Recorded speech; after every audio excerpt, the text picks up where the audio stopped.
Uma vez mais eu saúdo a Igreja e desejo a todos um bom domingo, um bom dia do Senhor, porque hoje é o dia do Senhor e podemos estar aqui na sua casa para o louvar, para o adorar. E com este espírito que acabamos de cantar agora, lembrando as palavras de João Batista, não é? Que ele cresça, que eu diminua, que ele tenha mais de mim, que apareça mais ele e menos eu. E hoje iremos falar um pouco também sobre esse assunto. Convido os irmãos a abrirem as vossas Bíblias no Evangelho de Lucas e retomamos agora a nossa sequência de mensagens no Evangelho de Lucas. Então, no capítulo 14, Lucas, capítulo 14.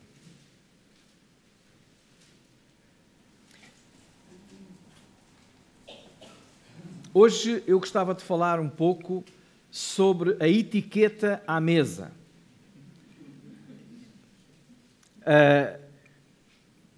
Quando eu era criança,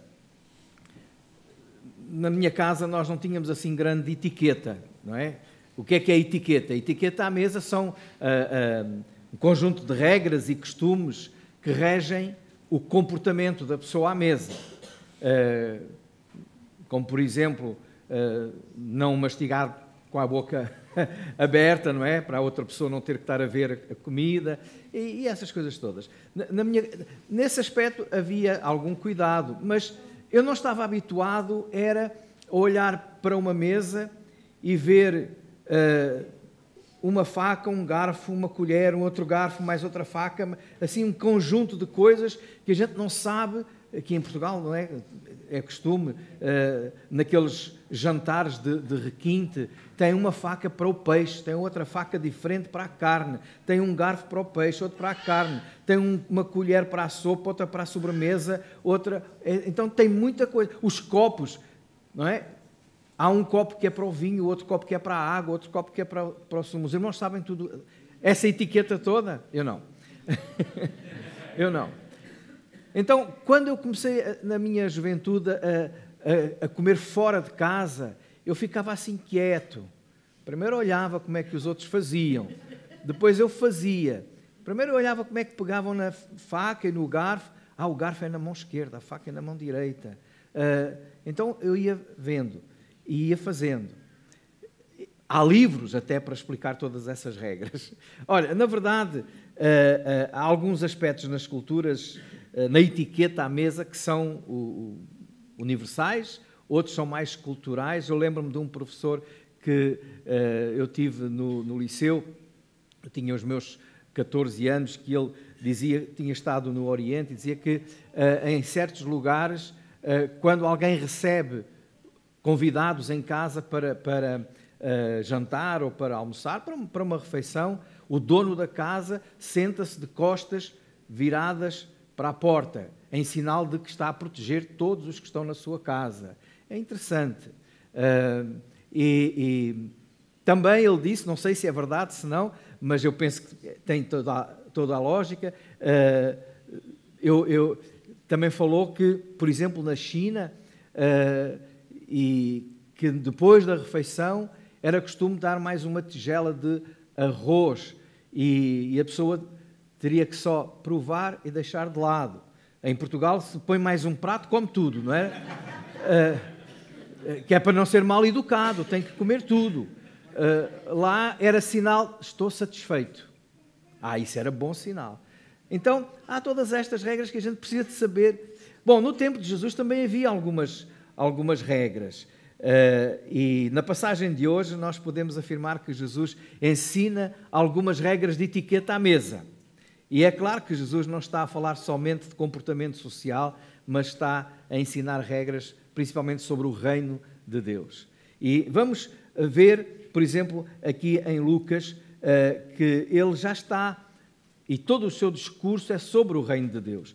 Em Lucas capítulo 13, no versículo 18, ele diz: a que é semelhante o reino de Deus e a que o compararei. Então, Jesus usa muitas coisas para comparar e mostrar e falar sobre o reino de Deus. Como ele diz em Lucas 13, 18. Também no versículo 20 do capítulo 13 de Lucas, Jesus volta a dizer: a que compararei o reino de Deus? Se formos até ao versículo 29 do capítulo 13 de Lucas, Jesus diz: e virão do Oriente e do Ocidente e do Norte e do Sul e assentar-se-ão à mesa no reino de Deus. Então Jesus está a falar sobre o reino de Deus. E quando chega agora ao capítulo 14, ele vai falar então sobre estar à mesa.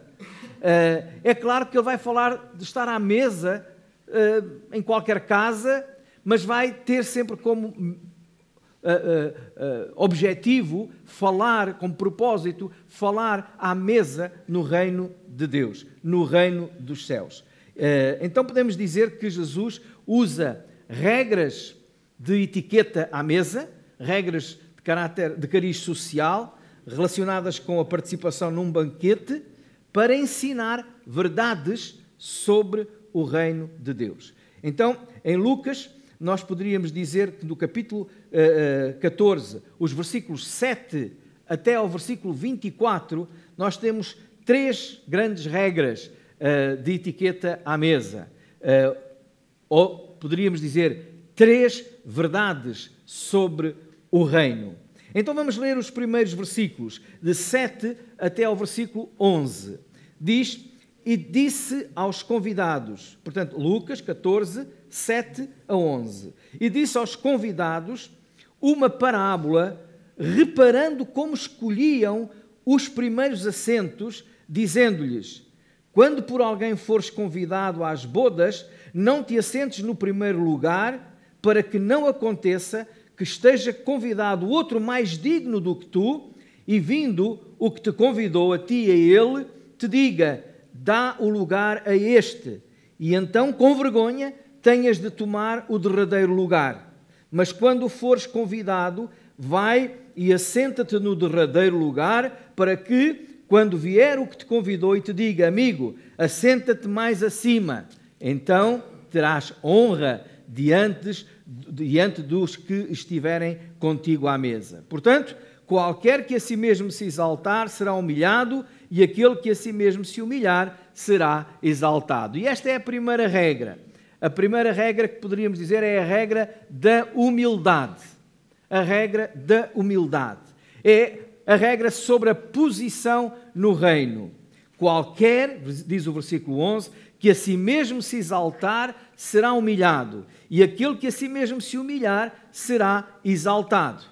Num banquete, a pessoa mais importante, o anfitrião, ele sentava-se no centro, no lugar de destaque. Normalmente a mesa era disposta em U, e as pessoas que ficavam à sua direita, à sua esquerda, aqueles que ficavam mais próximos, eram pessoas mais dignas de honra, eram pessoas mais importantes, de acordo com os valores daquela sociedade. E parece que havia algumas pessoas que se achavam muito importantes. Então, quando eram convidadas, elas iam logo para os primeiros lugares. Logo ali, eu vou ficar ali ao pé do chefe, não é? Ao pé daquela outra pessoa. Ele é que é o rei. Se fosse o rei, então as pessoas importantes no reino ficavam um ao seu lado direito, outro ao seu lado esquerdo. Os discípulos pensavam que no reino de Deus era assim também. Tanto que houve até 2, se os irmãos estão recordados, Tiago e João, que um dia pediram a Jesus: Senhor, no teu reino, concede que nós fiquemos um à tua direita e outro à tua esquerda, ou seja, nos lugares de honra. Isto não estava a revelar nenhuma humildade. Eles consideravam-se superiores aos outros. Se alguém pensa que os discípulos eram todos muito certinhos, não é? Santinhos, então eles revelavam aquilo que estava no seu coração e que Jesus foi transformando. E muitos deles foram transformados depois da morte e da ressurreição de Jesus. E quando eles perceberam realmente o que era o reino de Deus. Então, mas eles estavam a pedir a Jesus para ficarem um à direita e outro à esquerda. Mas Jesus já tinha ensinado, e nós que temos vindo a acompanhar aqui a leitura de Lucas e temos vindo a falar sobre Lucas, se recordam nas bem-aventuranças lá em Lucas 6, que Jesus diz: bem-aventurados os humildes, ou seja, os pobres de espírito, porque deles é o reino dos céus. Irmãos, a porta de entrada no reino, ela abre-se diante de nós num gesto de humildade e de humilhação. Essa porta é Jesus. E Jesus é o exemplo máximo de quem se humilhou até à morte, morte de cruz, e por ela abriu as portas do seu reino, deixando claro que por ela só entrarão aqueles que tiverem a humildade também de reconhecer o seu pecado, de reconhecer que não são capazes de se salvar a si mesmos, de fazer nada para a sua salvação e dependem inteiramente de Jesus. Nós estamos aqui como filhos de Deus crentes. O crente não deve ter a vaidade ou a arrogância de dizer: eu sou filho de Deus. Deve ter a humildade de dizer: eu fui alcançado com a sua graça. Não tem vaideças porque foste convidado para as bodas, pois não foi pelos teus méritos ou por aquilo que tu és, mas sim pela graça de Deus e por aquilo que Cristo fez. Por isso a Bíblia diz que Deus resiste aos soberbos, mas dá graça aos humildes. A humildade é também a marca do cristão aqui. É por ela que nós podemos dizer que a porta do reino se abre, porque ela nos leva a dizer: Senhor, eu não sou nada, eu preciso de Ti, salva-me, Senhor. Eu sei que só Jesus me pode salvar. Mas também diz o apóstolo Paulo em Filipenses, no capítulo 2, o seguinte, Filipenses 2, no versículo 5, de sorte que haja em vós o mesmo sentimento que houve também em Cristo Jesus, que sendo em forma de Deus, não teve por usurpação ser igual a Deus, mas aniquilou-se a si mesmo, tomando a forma de servo e fazendo-se semelhante aos homens. E achado na forma de homem, humilhou-se a si mesmo, sendo obediente até à morte, e morte de cruz. Pelo que também Deus o exaltou soberanamente e lhe deu um nome que é sobre todo o nome, para que ao nome de Jesus se dobre todo o joelho e possa assim glorificar a Deus o Pai. Então, nós podemos dizer que a humildade é a marca do cristão. Alguns poderão dizer assim: então, mas o amor é a marca do cristão. E isso é verdade. Mas uma das formas de o amor se manifestar é precisamente pela humildade. Jesus amou e teve a humildade de vir sofrer por nós, de se sacrificar. Por isso é que a Bíblia diz lá em 1 Coríntios capítulo 13 que o amor não se ensoberbece, não é orgulhoso, não é vaidoso, não busca os seus interesses. E é assim que o humilde vive. Quando há realmente o amor de Deus no nosso coração, há também humildade, porque não se separa. Não se separa. Foi por amor que o Senhor se humilhou e foi até à cruz sofrer por nós. É por amor que também cada um de nós tem a capacidade de ser humilde para se sacrificar pelos outros, pela obra de Deus, para servir ao Senhor, imitando assim a Cristo. Haja em vós o mesmo sentimento que houve também em Cristo Jesus. Então a primeira regra, a primeira etiqueta à mesa, a primeira verdade sobre o reino de Deus é que ele está aberto àquele que é humilde de coração. Àquele que tem de... Se não há essa humildade em nós, e nós às vezes temos que ser honestos e dizer assim: eu não tenho aqui dificuldade em ser humilde. Então, o que é que o Senhor Jesus disse? Aprendei de mim, está lá em Mateus, não é, 28, que sou manso e humilde de coração. É olhar para Cristo, seguir o seu exemplo e pedir a Ele realmente que nos fortaleça no seu espírito e nos ajude a ganhar essa característica de humildade. É fruto também do Espírito na nossa vida. A segunda regra, nós encontramos-la agora nos versículos 12 até ao versículo 14. A segunda etiqueta, não é? 12 a 14. E o versículo 12 diz assim: E dizia também ao que o tinha convidado. Então ele primeiro falou para os que tinham sido convidados. Agora está a falar para aquele que fez o convite. Lá em Lucas 14, versículo 12. E dizia também ao que o tinha convidado: quando deres um jantar ou uma ceia, não chames os teus amigos, nem os teus irmãos, nem os teus parentes, nem vizinhos ricos, para que não suceda que também eles te tornem a convidar e te seja isso recompensado. Mas quando fizeres convite, chama os pobres, aleijados, mancos e cegos, e serás bem-aventurado, porque eles não têm com que te recompensar, mas recompensado serás na ressurreição dos justos. Então aqui está a segunda regra, podíamos chamar a regra da recompensa ou a regra da retribuição. Jesus não está aqui a ensinar que nós não podemos convidar os nossos amigos para comer na nossa casa. Jesus não está aqui a dizer que nós temos que perguntar: olha, qual é a tua conta bancária? Se é mais de 5.000 euros, não te convido, não é? Se é menos, posso convidar. Não está a dizer isso aqui. O que Jesus está aqui a ensinar tem muito mais a ver com a atitude do coração de cada um de nós. E o que ele está a dizer é: quando convidares alguém, não convides na expectativa depois de receberes também um convite, de receber um retorno. Não é por essa razão. Então, muitos dos convites para jantar tinham a motivação errada. Ainda hoje, às vezes, os convites têm a motivação errada. Ou eram em retribuição a um convite anterior: bem, já que fizeram por mim, agora também tenho que fazer. Ou eram na esperança de ganhar algum favor dos convidados.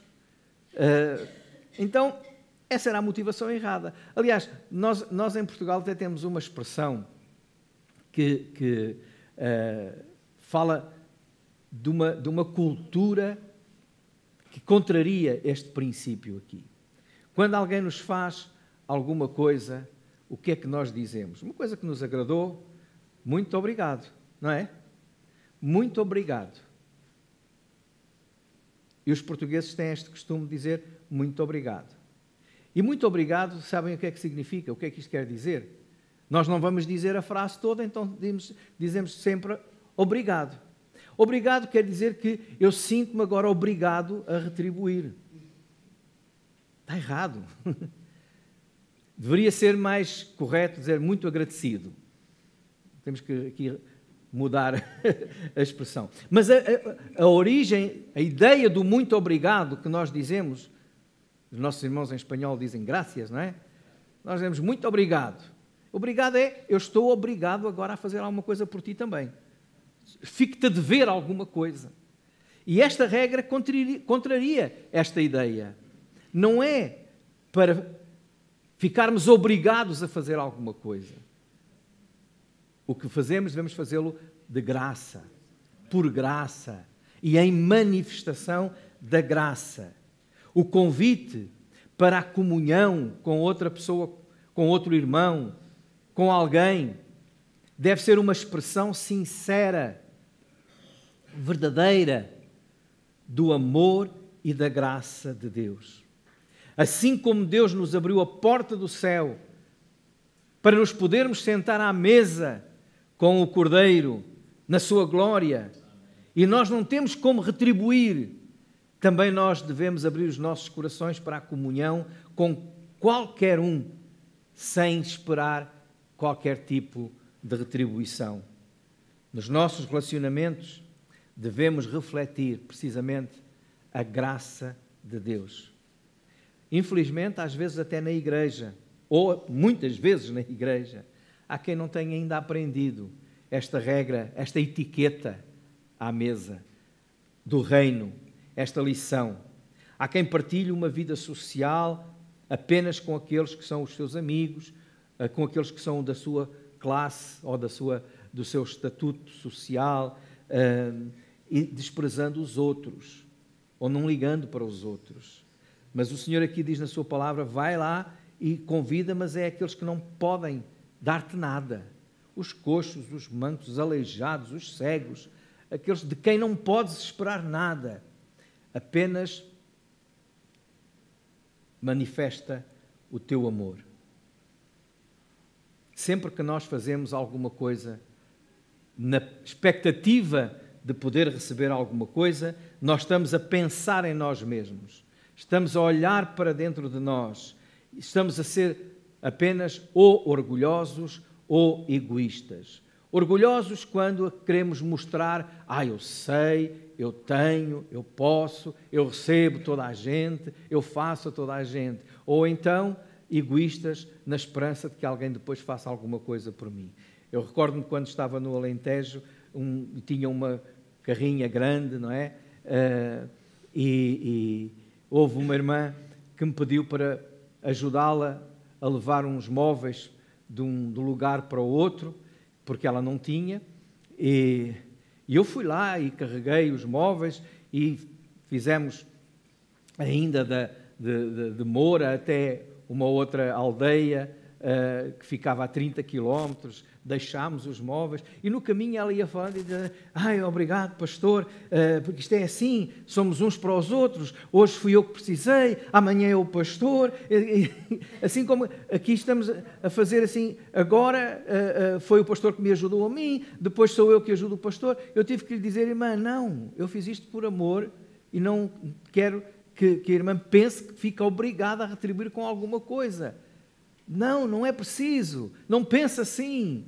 É isso, irmãos, que deve ser tudo aquilo que nós fazemos. Manifestação da graça de Deus. A retribuição, o que é que diz? O versículo 14 no final, recompensado serás na ressurreição dos justos. A nossa recompensa não é agora. Até porque se for agora, a nossa vida é infeliz e cheia de altos e baixos. Porque às vezes há reconhecimento, outras vezes não, e se nós fizermos alguma coisa para receber honras e retribuição aqui, então uns dias estaremos alegres, outros dias andaremos tristes, é tudo incerto. Agora, quando nós fazemos para Deus, por Deus, manifestando a graça de Deus, andamos sempre alegres, porque sabemos que Deus é fiel e a recompensa será no fim. Não o fazemos para ter recompensa, mas a recompensa será no fim, quando o Senhor Jesus voltar. A regra da retribuição no reino, ou a regra da recompensa. Finalmente, a última regra. Esta é uma parábola que Jesus conta, que levaria mais tempo para explicar, mas nós vamos tentar resumir e não demorar muito tempo. Diz aqui no versículo 15... até ao versículo 24. E ouvindo isso, um dos que estavam com ele à mesa disse-lhe, bem-aventurado o que comer pão no reino de Deus. Então Jesus está a ensinar e houve alguém logo que espiritualizou a coisa, não é? É muito espiritual. E disse logo, que bom, que feliz será então estar contigo à mesa lá no reino. Talvez ele nem estivesse a perceber que muitos dos convidados nem sequer iriam lá estar. Falando até mesmo do povo de Israel que se tinha esquecido de Deus e que rejeitava a Jesus. Por isso Jesus conta uma parábola e diz assim, versículo 16, ele disse-lhe, um certo homem fez uma grande ceia e convidou a muitos. E à hora da ceia, mandou o seu servo dizer aos convidados, vinde, que já tudo está preparado. E todos à uma começaram a escusar-se. E disse-lhe o primeiro, comprei um campo e preciso ir vê-lo. rogo-te que me hajas por escusado. E outro disse, comprei 5 juntas de bois e vou experimentá-los.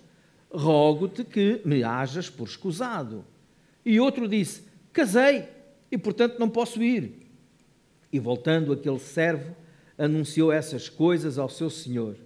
Então o pai de família, indignado, disse ao seu servo, sai depressa pelas ruas e bairros da cidade e traz aqui os pobres, os aleijados, os mancos e os cegos. E disse o servo, Senhor, feito está como mandaste, e ainda há lugar. E disse o Senhor ao servo, sai pelos caminhos e atalhos e força-os a entrar, para que a minha casa se encha. Porque eu vos digo que nenhum daqueles varões que foram convidados provará a minha ceia. O que é que Jesus está a ensinar? Que regra é esta? Olha, é uma falta de educação dizer não ao convite, não é? O que eles tinham feito, o convite não era, não havia um convite sempre feito em dois, temos de dizer, em 2 tempos. Eu vou fazer uma festa, tu estás convidado para a festa, vai ser em tal dia. Mas muitas vezes não sabia a hora e às vezes até nem sabia o dia. Aceitas o convite? Aceito. Depois havia uma segunda parte nesse convite que era, olha, está tudo pronto, podem vir. E muitos destes que aqui são convidados foram como que aquelas pessoas que confirmaram que estariam e agora na hora começam a dar desculpas para não ir. Nós em Portugal temos aquela expressão de desculpa esfarrapada, ou seja, uma desculpa que não é desculpa. Na verdade eles estavam a mentir. Porquê? O que é que diz? O primeiro dizia que tinha comprado um terreno, tinha que ir ver. Quem é que compra um terreno sem ver? Não é? Quem é que compra um terreno sem saber? Quem é que paga sem saber? Então, não tinha fundamento. Mais valia ter dito, oh, não quero ir, não aceito. Então, era uma forma que ele pensava que era educada de rejeitar, mas não. Às vezes nós também damos muitas desculpas para Deus, dizendo que não, e também diz, por isto, por aquilo, não é? E na verdade, não há desculpa. A segunda desculpa foi aquele que tinha comprado 5 juntas de bois, 10 animais. Mais uma vez, quem é que compra 10 animais sem ver se os animais estão em condições ou não? Vou experimentá-los. Normalmente as festas, estes jantares eram à noite. Vai lavrar a terra à noite com as juntas de bois? Eram desculpas sem sentido. E a terceira também, onde é que diz que o casamento é impedimento? A não ser que a mulher tivesse dito, agora não sais de casa, não é? Era a única razão. Casei e agora a minha mulher não me deixa. Mas ele não disse isso. Ele disse, casei, não posso ir. E quem é que marca o casamento e quando é convidado não diz, olha, mas eu já nessa altura não posso, porque nessa altura eu vou casar. Então são desculpas que apenas são uma coisa, significam uma coisa. Eu não quero ir. Eu rejeito o convite. E o Senhor Jesus nos diz que quando Ele convida, dizer não ao convite que Deus faz é indignação para Ele. É uma ofensa para Deus. Vinde a mim, todos os que estáis cansados. E o cansado diz, não quero. Não só está a desprezar uma oferta, como também está a ofender aquele que oferece. Todas as desculpas foram uma ofensa para quem convidou. As desculpas para não seguir a Jesus podem ser muitas e são uma ofensa para Deus. As desculpas para não servir a Deus também, muitas vezes são muitas. Às vezes é apenas nós não querendo e dizemos, eu tenho que fazer, eu tenho que, estou muito cansado, tenho de fazer isto. Irmãos, quantas e quantas vezes nós deixamos de estar a adorar ao Senhor, por exemplo, no domingo, na casa de Deus, porque temos que fazer isto, temos que fazer aquilo. É uma ofensa, o Senhor vos convida. Por isso, o Senhor chama, mais uma vez, voltando ao princípio, chama os humildes, chama os pobres, os aleijados, aqueles que nunca seriam convidados naquela cultura para almoços e jantares. porque eram desprezados muitas vezes da própria sociedade.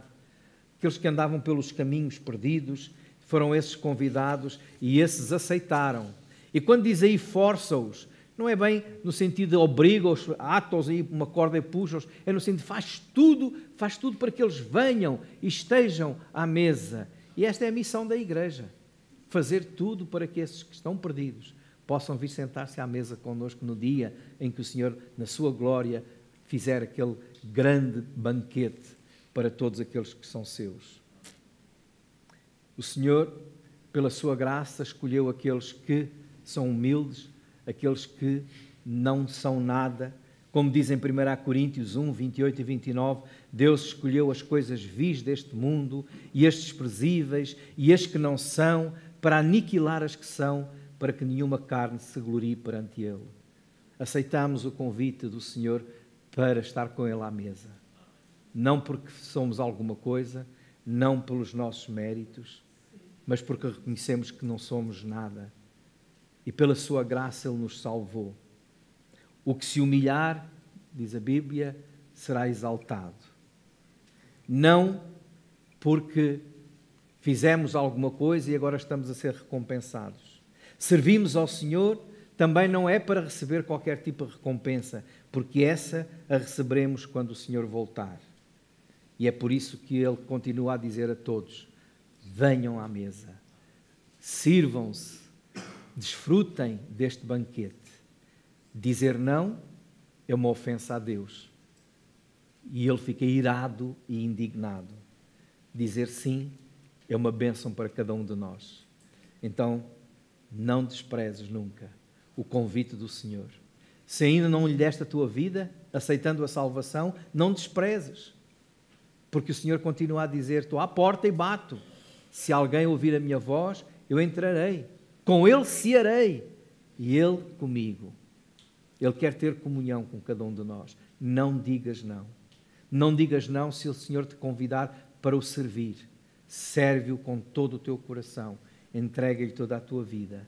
Porque aí tu serás ricamente abençoado.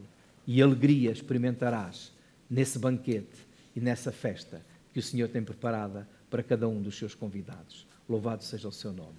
Amém.